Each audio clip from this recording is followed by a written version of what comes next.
तर इकडे घेतलेत नारळ आहेत, करवंद काय करंदा आहेत आणि 2 फणस घेतलंय, चिकू कैऱ्या सोबत सोबत सीताफळ आहे, रामफळ आहे आणि केला आणि ह्याच्यात वेगळा सामान भरला आणि काकीन दिलं थोडं गावठी तांदूळ. तर घेऊन तुम्हाला समजत असेल मी कुठं जातोय आता. चाललोय परत मुंबईच्या दुनियेत नको त्या. आला होता जाम रडायस पण रडणं आवरून जायचं होता मुंबईत कारण आईशीन शेव्या घातलेल्या 4 दिवसासाठी फक्त मी गावात गेलेलो. पण राहिलो पूर्ण 1 महिना तरी राहिलो.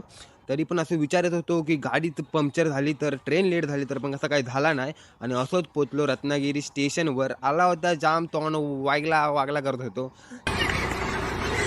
भूक लागलेली जाम म्हणून पहिला खाल्लेला सूप कारण जास्त बजेट नव्हता. सूप पिऊन झाल्यावर मस्तपैकी रत्नागिरीच केला बाय बाय. आणि आमची रत्नागिरी बघा गावावरून काय मुंबईत जायचा मन वाटत नव्हता तरी पण जबरदस्ती पैसे कामं क्लास बी सर्व जॉईन केला म्हणून मम्मी पण जबरदस्ती बोलवला.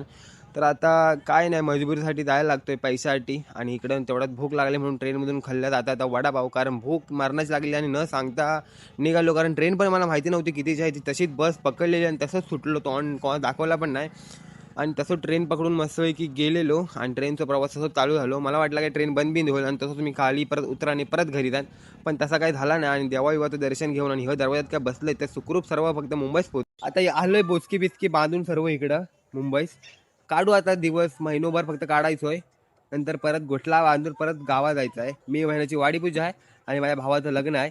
तर व्हिडिओत भाई कंटिन्यू राहा आणि फॉलो करून नक्की घ्यावा म्हणजे असे तुम्हाला वेगवेगळ्या व्हिडिओ ह्याच्या चॅनलला भेटणार आहेत. तर भेटूया नवीन व्हिडिओमध्ये तोपर्यंत बाय बाय.